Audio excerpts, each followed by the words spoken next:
اعوذ باللہ من الشیطان الرجیم بسم اللہ الرحمن الرحیم رب اشرح لی صدری ویسر لی امری واحلل عقدۃ من لسانی یفقہوا قولی الحمد للہ رب العالمین وسلام علی المرسلین ربی یسر ولا تعسر وتمم بالخیر سبحانک لا علم لنا الا ما علمتنا انک انت العلیم الحکیم ربنا اجعلنا من الذین من تعلم القرآن وعلمہ آمین یا رب العالمین۔ آج کا ہمارا ٹاپک ہے نفاق، اس کی علامات اور انجام، یعنی کافی ڈینجرس ٹاپک ہے، ڈراؤنا قسم کا، کیونکہ ہم سب میں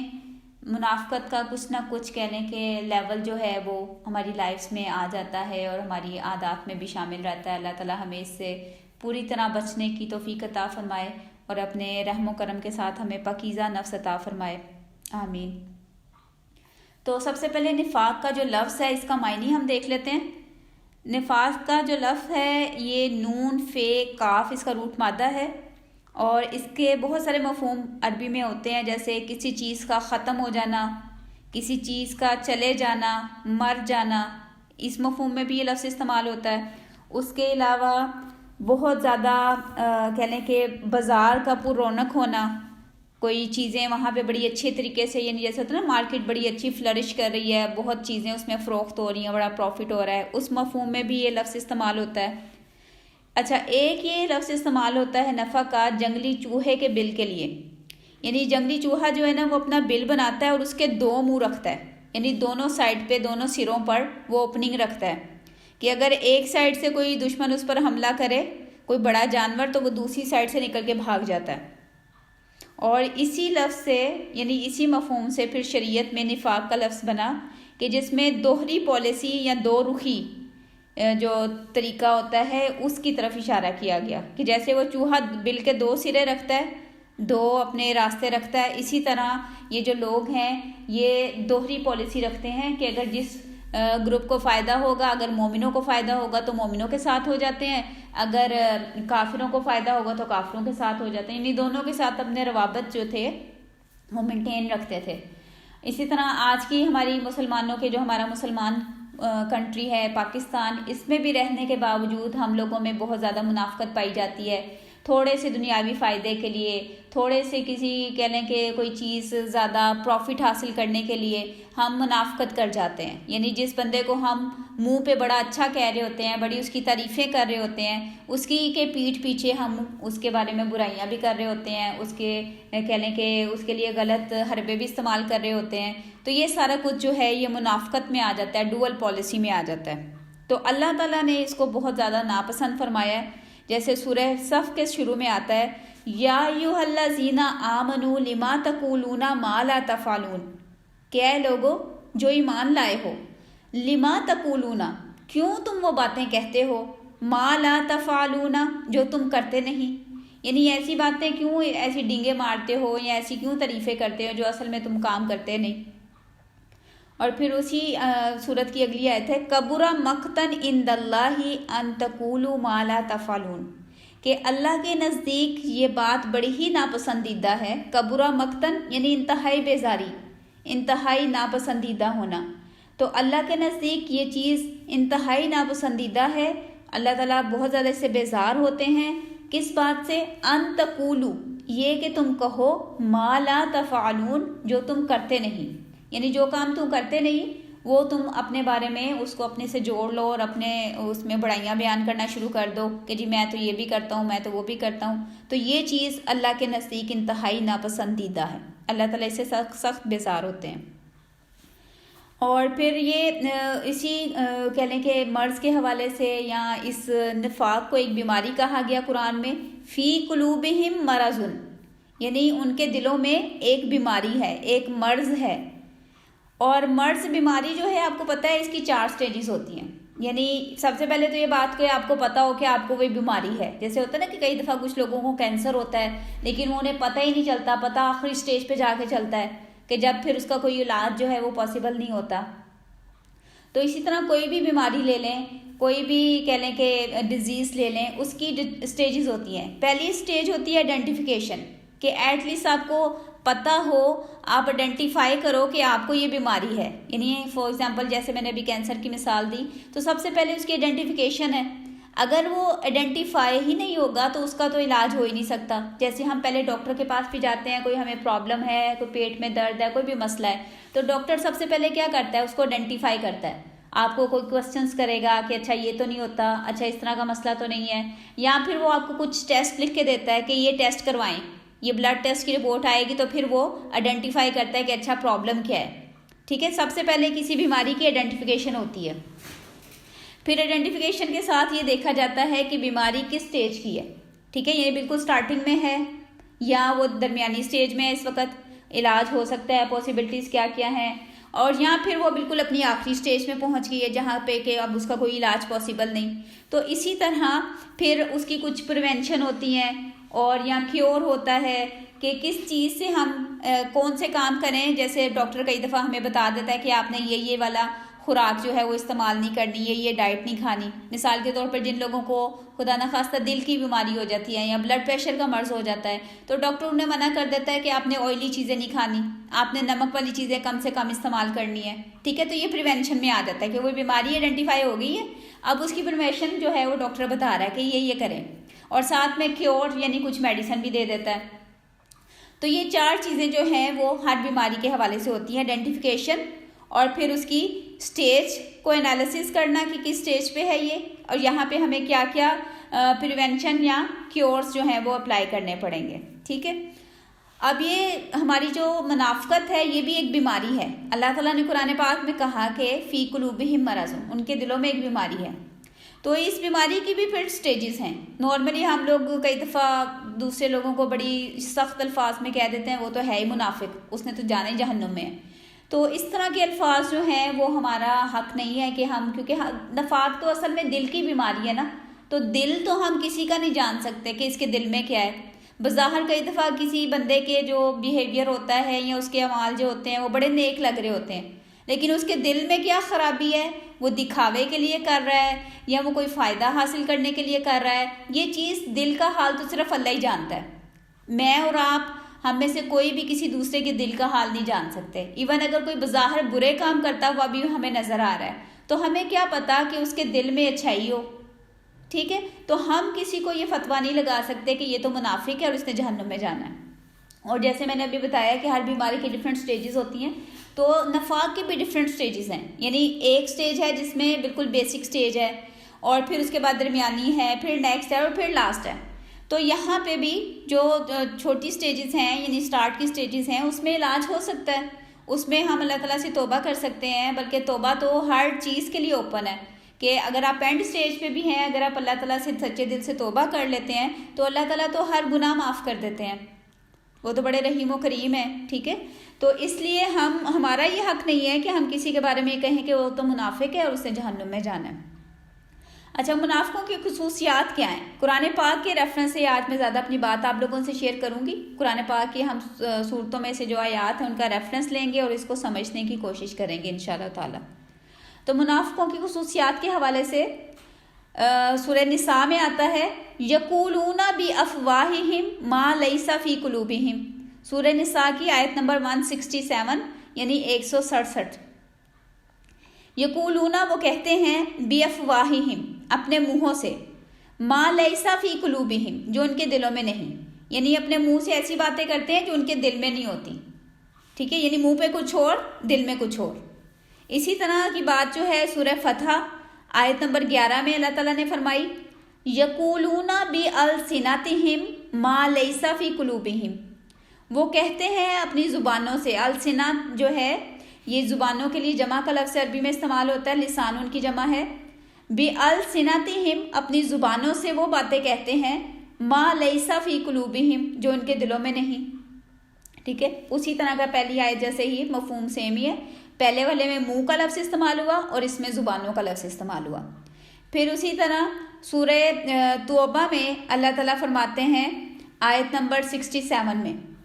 المنافقون والمنافقات بعضهم من بعض. یعنی یہ جو منافق مرد, منافقون یہ مردوں کے لیے لفظ استعمال ہوتا ہے, اور منافقات یہ عورتوں کے لیے استعمال ہوتا ہے, جیسے مومنون اور مومنون, مومنات. ٹھیک ہے, تو اسی طرح منافقون منافق مرد زیادہ اور منافقات منافق عورتیں. کہ منافق مرد اور منافق عورتیں بعضهم من بعض، کہ یہ ایک دوسرے میں سے ہیں. جیسے ہم کہتے ہیں نا ایک ہی تھیلی کے چٹے بٹے ہیں، تو یہ اللہ تعالیٰ یہاں پہ یہ بات کر رہے ہیں کہ یہ ایک دوسرے میں سے ہیں، یعنی ایک جیسے ہیں. یامرون بالمنکر، اور وہ حکم دیتے ہیں غلط باتوں کا، وینہون عن المعروف، اور اچھے کاموں سے روکتے ہیں، اور اپنے ہاتھوں کو باندھے رہتے ہیں، یعنی اللہ کی راہ میں خرچ نہیں کرتے. وہ اللہ کو بھول گئے ہیں تو اللہ نے بھی انہیں بھلا دیا.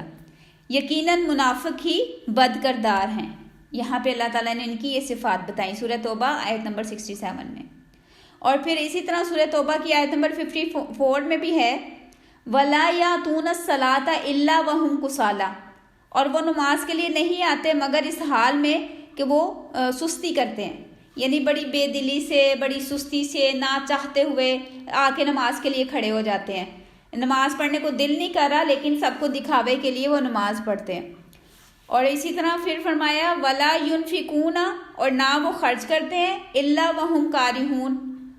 اس حال میں یا سوائے اس کے کہ وہ بیزاری کے ساتھ خرچ کرتے ہیں. یعنی اللہ کی راہ میں اگر خرچ کریں بھی تو بے دلی سے، بیزاری سے کہ ہے اب یہ خرچ بھی کرنا پڑے گا. تو اس طرح کا ان کے حالات ہیں. یہ منافقوں کی صفات، ان کی خصوصیات بیان کی ہیں اللہ تعالیٰ نے. اور پھر اس کے بعد اسی طرح سورہ نساء آیت 42 میں آتا ہے 142 یعنی 142، یہ منافق اللہ سے دھوکہ بازی کرتے ہیں حالانکہ اللہ نے انہیں دھوکے میں ڈال رکھا ہے. جب یہ نماز کے لیے کھڑے ہوتے ہیں تو بیزاری سے، صرف لوگوں کو دکھانے کے لیے، اور وہ اللہ کو تو دل سے بہت کم یاد کرتے ہیں. یہ ایمان اور کفر کے درمیان بھٹکتے پھرتے رہتے ہیں، یعنی کبھی ادھر کبھی ادھر، جیسے ہوتا ہے نا دھوبی کا کتا، نہ گھر کا نہ گھاٹ کا. تو یہ بھی جو منافق لوگ ہیں نہ یہ مومنوں کے ساتھ ہوتے ہیں نہ یہ کافروں کے ساتھ ہوتے ہیں پوری طرح. یہ ایمان اور کفر کے درمیان بھٹکتے پھرتے ہیں، کبھی ادھر کبھی ادھر. اسی طرح نبی صلی اللہ علیہ وسلم کی حدیث ہے نفاق کے حوالے سے کہ مومن جو ہے وہ اس سے ڈرتا رہتا ہے، اور جو منافق ہے نا وہ سمجھتا ہے کہ بس وہی پاک ہے. اس کے الفاظ ہیں حدیث کے ما امینہ الا منافق او ما خافہ الا مومن، کہ جو منافق ہے نا، جو ایکچول میں منافق ہے، ریئل میں منافق ہے، وہ سمجھتا ہے کہ وہ بڑا پاک ہے اور دوسرا بندہ وہ غلط ہے. اور جبکہ اس کے مقابلے میں جو مومن ہے نا وہ ہمیشہ اس بات سے ڈرتا رہتا ہے کہ اس کے اندر منافقت نہ ہو، یعنی کہیں اس کے اندر نفاق تو نہیں آ گیا. وہ اس چیز کا اسے خطرہ رہتا ہے، اسے خدشہ رہتا ہے. یعنی اگر آپ کے اندر اس چیز کا ڈر ہے، اس چیز کا خدشہ ہے کہ آپ کے اندر منافقت نہ آ جائے کہیں، تو آپ کو مبارک ہے کہ اللہ تعالیٰ نے آپ کو مومنوں میں سے شامل کیا. یعنی جس کو منافقت کا ڈر لگا رہے، کھٹکا لگا رہے، خدشہ پڑا رہے، وہ مومن ہے. اور جو اپنے آپ کو پاک صاف سمجھے وہ اصل میں منافق ہے. یہ اللہ تعالیٰ نے نبی صلی اللہ علیہ وسلم کے ذریعے ہمیں اس کی ڈیفینیشن عطا کی. ٹھیک ہے. اور اسی حوالے سے ایک حضرت حنزلہ کا واقعہ مجھے یاد آ رہا ہے کہ جب نبی صلی اللہ علیہ وسلم نے منافقوں کی خصوصیات اور ان کی یہ بتائیں صفات وغیرہ، تو حضرت حنزلہ جو تھے وہ ایک دفعہ اپنے گھر میں بیٹھے تھے، تو ایک دم سے انہیں ڈر پڑا، ان کے دل میں خوف پیدا ہوا کہ کہیں میرے اندر منافقت تو نہیں آ گئی. کس بات سے انہیں ڈر پیدا ہوا کہ جب وہ نبی صلی اللہ علیہ وسلم کے ساتھ ان کی محفل میں ہوتے ہیں تو اس وقت تو ان کا بڑے اچھے اچھے کام کرنے کو دل کر رہا ہوتا ہے، ایمان کا لیول بہت اونچا ہوتا ہے، ان کا دل کر رہا ہوتا ہے یہ بھی کر لیں، وہ بھی کر لیں، ایسے بھی کر لیں. لیکن جب وہ گھر جاتے ہیں تو بالکل نارمل سے ہو جاتے ہیں، تھوڑا بالکل فرض کے حساب سے کام کرتے ہیں، زیادہ ان کا دل نہیں کرتا. تو انہوں نے کہا یہ تو پھر نفاق ہے کہ نبی صلی اللہ علیہ وسلم کے محفل میں اور طرح کی میرے جذبات ہیں اور گھر آ کے اور طرح کے ہیں. تو یہ نا اپنے گھر سے باہر نکل گئے اسی عالم میں اور کہنے لگے نافقہ حنزلہ، نافقہ حنزلہ. تو رستے میں حضرت ابو بکر صدیق ملے تو انہوں نے کہا کیا ہوا حنزلہ؟ تو حضرت حنزلہ رضی اللہ تعالیٰ عنہ نے بتایا کہ اس طرح میں تو منافق ہو گیا ہوں، میرے کچھ جذبات نبی صلی اللہ علیہ وسلم کی محفل میں کچھ ہوتے ہیں، گھر جا کے میرا کچھ رویہ ہوتا ہے، تو میں تو منافق ہو گیا ہوں. تو حضرت ابو بکر صدیق نے کہا یہ حالت تو میری بھی ہوتی ہے. تو یہ دونوں جو ہے نا پھر نبی صلی اللہ علیہ وسلم کے پاس جاتے ہیں اور انہیں جا کے اپنی اس پریشانی، اس پرابلم کی ان سے ڈسکشن کرتے ہیں. تو نبی صلی اللہ علیہ وسلم کہتے ہیں کہ نہیں یہ منافقت نہیں ہے، یہ تو مطلب کہہ لو کہ ایک انسان ہونے کے ناطے ہمارا ایمان کا لیول جو ہے وہ اپ اینڈ ڈاؤن ہوتا رہتا ہے، دیٹ از جسٹ نارمل. اس میں منافقت نہیں ہے، وہ آپ کے ایمان کا لیول ہے جو کبھی اوپر ہوتا ہے کبھی نیچے ہوتا ہے، اور یہ بالکل نارمل ہے ہیومن بینگ ہونے کی وجہ سے. مثلا جب آپ کسی نیکی کے کام میں ہوتے ہیں، کہیں نیک لوگوں کی صحبت میں ہوتے ہیں، تو آپ کا بہت زیادہ ایمان کا لیول ہائی ہوتا ہے اس وقت. لیکن جب آپ اکیلے ہوتے ہیں کسی اور جگہ پہ ہوتے ہیں تو وہ لیول نیچے ہو جاتا ہے، ڈراپ ہو جاتا ہے، تو اس میں کوئی ایسی پریشانی والی بات نہیں۔ نبی صلی اللہ علیہ وسلم نے پھر ان کو تسلی دی کہ نہیں یہ منافقت نہیں ہے۔ تو یہ جو ہے اسی طرح کچھ علماء ہیں انہوں نے منافقت کی بہت ساری علامات، بہت ساری نشانیاں جیسے 30-40 علامات جو ہیں انہوں نے لسٹ ڈاؤن کی کہ جی یہ علامتیں جو ہیں یہ منافقوں کی ہیں، لیکن ان 40-50 یا 30 جو علامات ہیں ان سب کو تو یاد نہیں رکھا جا سکتا۔ تو نبی صلی اللہ علیہ وسلم نے، جو کہ ہمارے نبی ہمیشہ ہر کام انہوں نے بڑا آسان طریقے سے بیان کیا اور وہ ہمارے لیے رحمت العالمین یعنی ہر چیز میں رحمت ہیں، انہوں نے منافق کی صرف 4 علامات بتا دی جن کو کہ انسان آسانی سے یاد رکھ سکتا ہے اور ان سے بچ سکتا ہے، کیونکہ 30-40 کی لسٹ تو آپ کو یاد ہی نہیں رہے گی نا، تو اس میں پھر بچنے کا جو ہے وہ کنسیپٹ تو بڑی دور کی بات ہے۔ تو نبی صلی اللہ علیہ وسلم کیونکہ ہمیشہ آسان بات کرتے تھے اور کلیئر کٹ کرتے تھے تو انہوں نے 4 علامات بتائیں، وہ میں آپ سے شیئر کر لیتی ہوں۔ اذا حدث کذب، حدث یعنی جب وہ بات کرے کوئی چیز بیان کرے،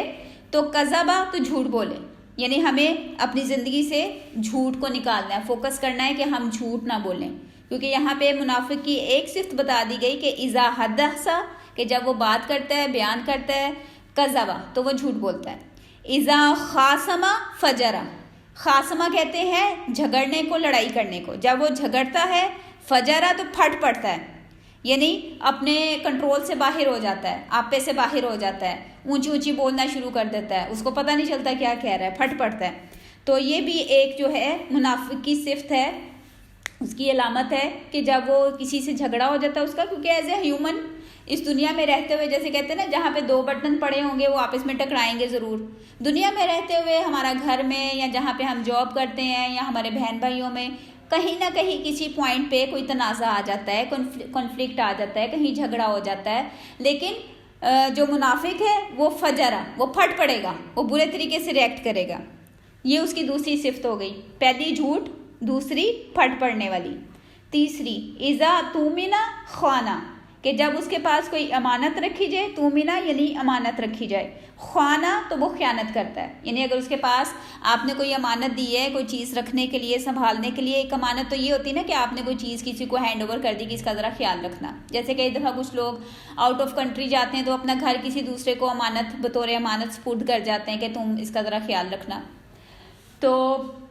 جب اسے امانت دی جائے تو اس میں خیانت کرتا ہے۔ اچھا، امانت ایک اور چیز اور کنسیپٹ میں بھی ہوتی ہے کہ جیسے ہم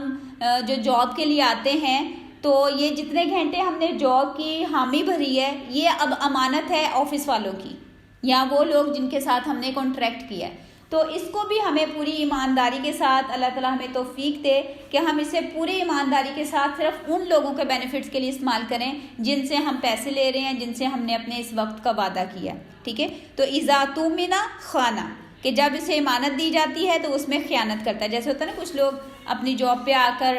لمبی لمبی فون کالز کر رہے ہیں یا جاب کے آفس میں جہاں بیٹھے ہیں اس کے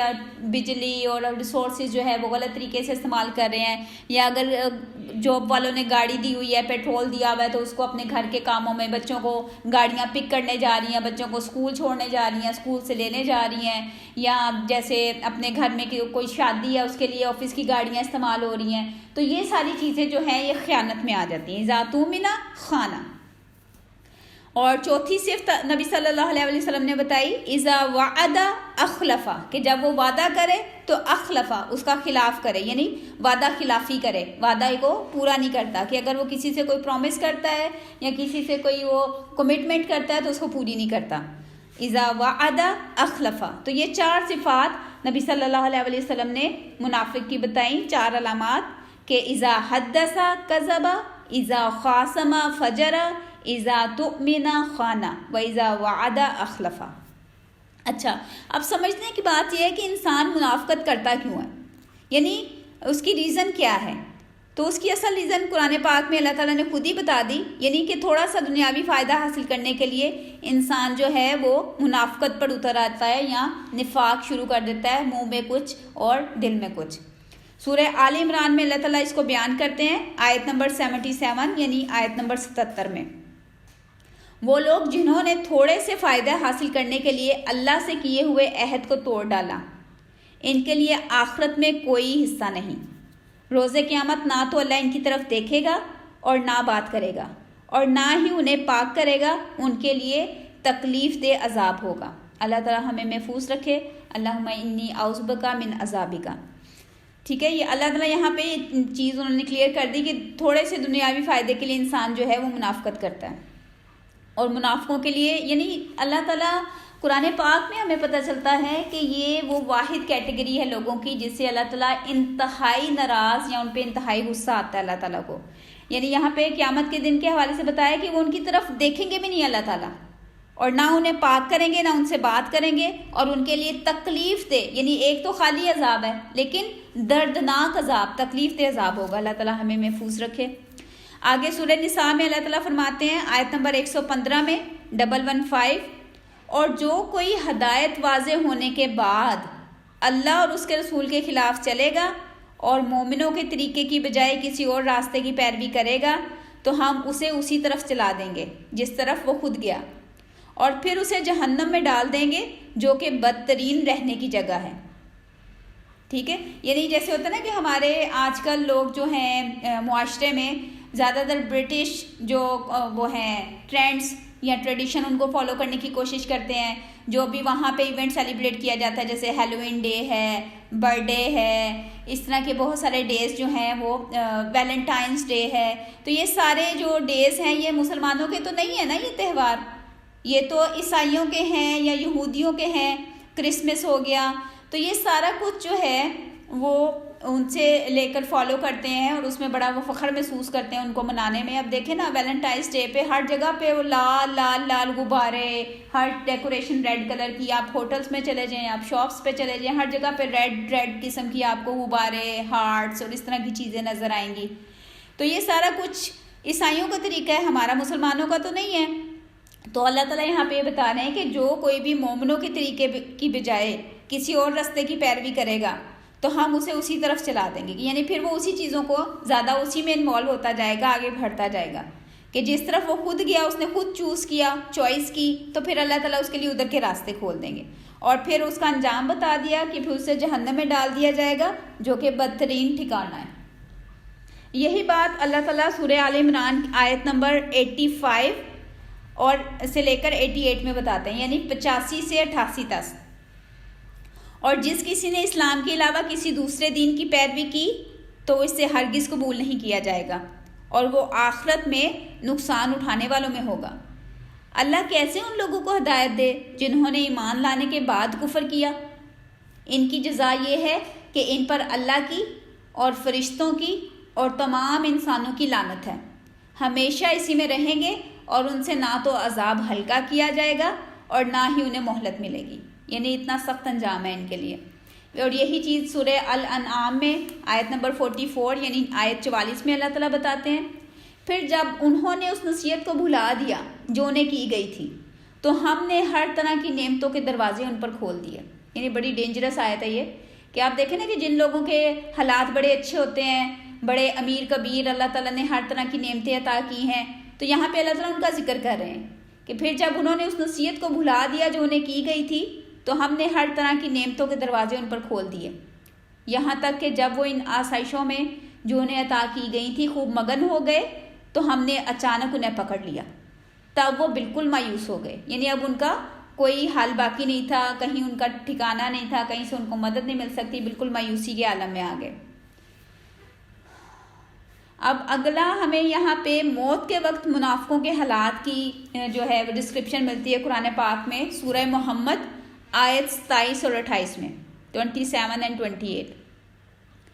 پھر اس وقت ان کا کیا حال ہوگا جب فرشتے ان کی جان نکالتے ہوئے ان کے منہ اور ان کی پیٹھوں پر ماریں گے۔ اللہ تعالیٰ ہمیں محفوظ رکھے، یعنی ان کی جان بھی جو ہے وہ بڑی تکلیف کے عالم میں نکلے گی، منافقوں کے بتایا جا رہا ہے۔ یہ اس لیے کہ انہوں نے اللہ کی ناراضگی والے راستے کو اپنایا اور اللہ کی رضا کے راستے کو ناپسند کیا، اسی وجہ سے ان کے سارے اعمال ضائع ہو گئے، یعنی اگر کوئی اچھے اعمال کریں گے بھی تو وہ بھی ضائع ہو جائیں گے۔ قیامت کے دن اب ان منافقوں کے انجام کے حوالے سے بھی قرآن پاک میں بہت ہی سخت قسم کی آیات ملتی ہیں، بہت ہی کہنے کہ ڈراؤنا قسم کا انجام ان کا اللہ تعالیٰ نے بتایا ہے، جیسے کہ ان المنافقین فی الدرک اسفل من النار ولن تجد لهم نصیرا۔ ٹھیک ہے، یعنی یہ سورہ نساء کی آیت نمبر 145 ہے، 145، کہ بے شک منافق لوگ جو ہیں وہ نار کے یعنی آگ کے سب سے نچلے درجے، یعنی جہاں پہ سب سے زیادہ ہیٹ ہوگی، سب سے نیچے والی کھائی میں ہوں گے، اور پھر ان کا کوئی مددگار نہیں ہوگا۔ اسی طرح سورہ حدید میں ان کی ڈیٹیل کے بارے میں قیامت کا دن جو ٹریول ہے، یعنی جیسے پل صراط سے پہلے والا جو عالم ہے اس کی بھی ڈیٹیل بتائی گئی ہے سورہ حدید میں، کہ اس دن منافق مرد اور عورتیں جو ہیں وہ مومنوں سے کہیں گی کہ ہمارے لیے رکو، یعنی قیامت والے دن کہتے ہیں نا کہ آپ کا ہر طرف اندھیرا ہوگا، گھوپ اندھیرا ہے ہر طرف، یعنی آپ سین امیجن کریں کہ جیسے لوڈ شیڈنگ ہو جاتی ہے نا تو ہر طرف اندھیرا ہو جاتا ہے رات کے ٹائم، اور آپ کو کئی دفعہ ماچس ڈھونڈنے کے لیے بھی ادھر ادھر ٹکرے مار کے جانا پڑتا ہے، تو آپ سوچیں کہ گھوپ اندھیرا ہے اور صرف روشنی جو ہے وہ ہر بندے کی یا ہر گروپ کی اس کی ایمان کی روشنی ہوگی۔ اور ایمان کی روشنی کے حوالے سے نبی صلی اللہ علیہ وسلم کی حدیث ہے کہ کچھ لوگوں کی تو ایمان کی روشنی اتنی زیادہ ہوگی کہ وہ جیسے ایک شہر سے دوسرے شہر تک اس کا نور پھیلا ہوتا ہے، اتنی زیادہ ہوگی ماشاءاللہ۔ کچھ کی جو ہے وہ 70 گز تک ہوگی، کچھ کی جو ہے وہ 7 یعنی تھوڑے ڈسٹنس تک ہوگی، کچھ کی جو ہے وہ 1 ہاتھ تک ہوگی، اور پھر جو سب سے کم ایمان والا بندہ ہے نا اس کے پاؤں کے انگوٹھے جتنی روشنی ہوگی، اور وہ اسی انگوٹھے کی روشنی میں اپنا راستہ دیکھتا ہوا وہ پل صراط کی طرف جائے گا۔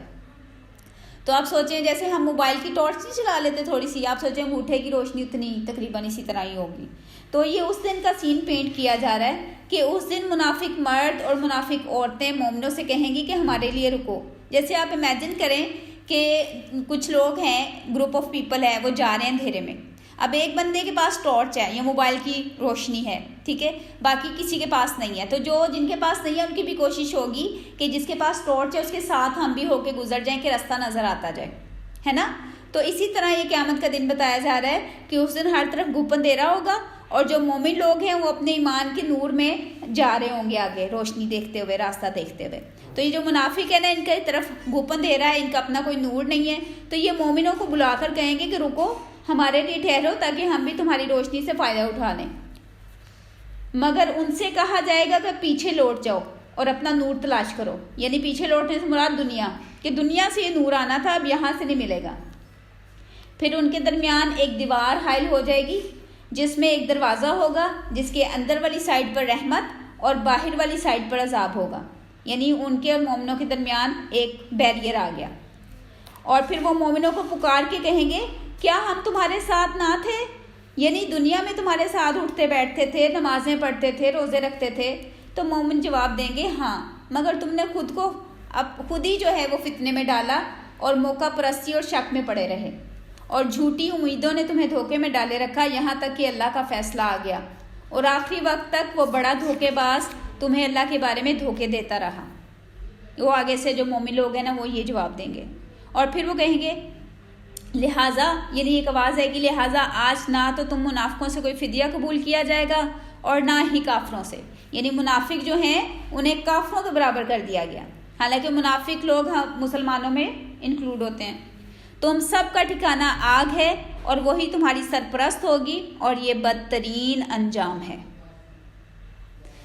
پھر اسی طرح سورہ توبہ میں آتا ہے آیت نمبر 126 کیا یہ لوگ دیکھتے نہیں کہ ہر سال 1 یا 2 مرتبہ مصیبت میں ڈالے جاتے ہیں،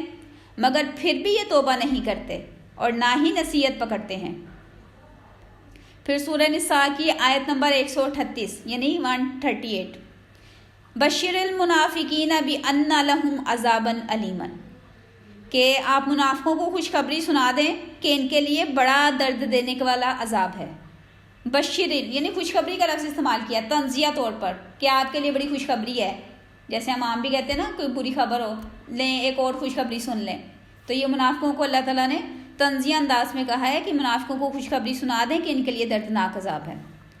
اور پھر آگے آیت نمبر 140 میں اللہ تعالیٰ فرماتے ہیں ان اللہ جامع المنافقین والکافرین فی جہنم جمیعا، کہ بے شک اللہ منافقوں اور کافروں کو جہنم میں اکٹھا کرنے والا ہے، سب کو، یعنی جہنم میں کافر اور منافق اکٹھے ہوں گے۔ اللہ تعالیٰ ہمیں محفوظ رکھے۔ اور پھر اسی طرح سورہ توبہ کی آیت نمبر 68 میں آتا ہے وعد اللہ المنافقین والمنافقات والکفار نار جہنم خالدین فیہا، کہ اللہ نے منافق مردوں،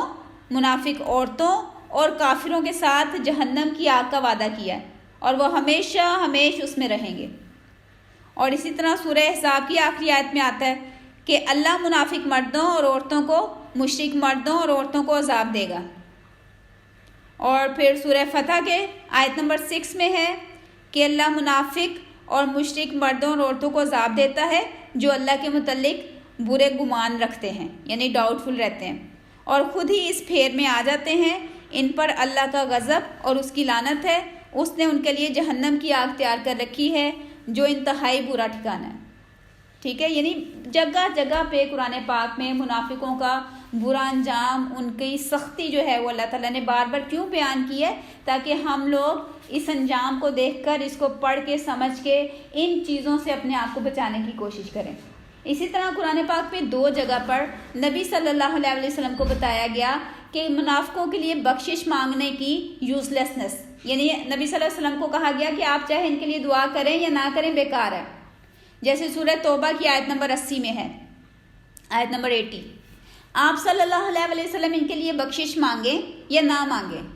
چاہے آپ 70 مرتبہ بھی ان کے لیے استغفار کریں گے تب بھی اللہ انہیں نہیں بخشے گا۔ اسی طرح سورہ منافقون کی آیت نمبر 6 میں ان کے لیے برابر ہے، چاہے آپ صلی اللہ علیہ وسلم ان کے لیے استغفار کریں یا نہ کریں، اللہ انہیں ہرگز نہیں بخشے گا۔ یعنی آپ دیکھیں نا کہ عام طور پر ہم لوگ دنیا میں جب کوئی مشکل آتی ہے، کوئی پرابلم ہو، تو ہم کیا کرتے ہیں، کسی نیک بندے سے جا کے، یا جو ہماری سرکل میں یا ملنے جلنے والوں میں کوئی نیک ہوتا ہے، ہم کہتے ہیں کہ بڑا آج کل مسئلہ چل رہا ہے، پلیز میرے لیے دعا کریں، کیونکہ ہمارے ذہن میں ہوتا ہے ہم گناہ گار ہیں، ہم تو اللہ کی اس طرح فرمانبرداری کرتے نہیں، تو یہ جو ہے نیک بندہ جو ہے اس کی دعا سے یا یہ دعا کرے گا تو پھر ہم لوگ اس پہ زیادہ، ہمیں اللہ تعالیٰ کی طرف سے فائدہ مل سکتا ہے، یا اس کی دعا زیادہ قبول ہونے کے چانسز ہیں۔ تو آپ سوچیں کہ نبی صلی اللہ علیہ وسلم سے زیادہ نیک کون ہے؟ اور جب آپ کسی کے لیے دعا کریں تو اس کی دعا قبول ہونے کے چانسز بھی زیادہ ہیں، کیونکہ اللہ تعالیٰ کے پسندیدہ رسول ہیں۔ لیکن یہاں پہ نبی صلی اللہ علیہ وسلم کی دعا کے حوالے سے اللہ تعالیٰ نے 2 دفعہ قرآن میں یہ چیز کنفرم کی کہ آپ منافقوں کے لیے دعا کریں یا نہ کریں، ان کے لیے برابر ہے، اللہ تعالیٰ ان کو آپ کی اس دعا کے باوجود نہیں بخشے گا، چاہے آپ 70 دفعہ کر لیں۔ ٹھیک ہے، یعنی منافقوں پہ اللہ تعالیٰ سخت ناراض ہیں، جس کی وجہ سے نبی صلی اللہ علیہ وسلم کی ان کے حق میں دعا بھی قبول نہیں کریں گے۔ تو اللہ تعالیٰ ہمیں نفاق کی دلدل سے نکلنے کی توفیق عطا فرمائے۔ اس حوالے سے نبی صلی اللہ علیہ وسلم کی ایک دعا بھی ہے جو میں آپ سے شیئر کرنا چاہوں گی۔ اللہم طاہر قلبی من نفاق و عملی من ریا و لسانی من الکذب و عینی من الخیانہ، کہ اللہ میرے دل کو نفاق سے پاک کر دے، میرے عمل کو دکھاوے سے پاک کر دے، میری زبان کو جھوٹ سے پاک کر دے، اور میری آنکھ کو خیانت سے پاک کر دے۔ تو یہ بڑی خوبصورت دعا ہے اور بڑی چھوٹی سی ہے، انشاءاللہ یہ میں لکھ کے بھی آپ لوگوں سے شیئر کر لوں گی۔ کل جو نفس کے حوالے سے میں نے دعا آپ سے شیئر کی تھی وہ بھی میں آپ سے ریٹن فارم میں شیئر کر لوں گی، تو آپ کوشش کریں کہ یہ چھوٹی چھوٹی دعائیں بھی یاد کر لیں، اور اللہ تعالیٰ ہمیں ان لیکچر سیریز کے ذریعے ہمارے اعمال کو سیدھے راستے پر لگانے کی توفیق عطا فرمائے، ہم سب کو ایمان کی حالت میں اس دنیا سے اٹھائے، اور ہمیں اللہ تعالیٰ کی رضا عطا فرمائے، آمین ثم آمین۔ تو یہ تھا ہمارا آج کا لیکچر۔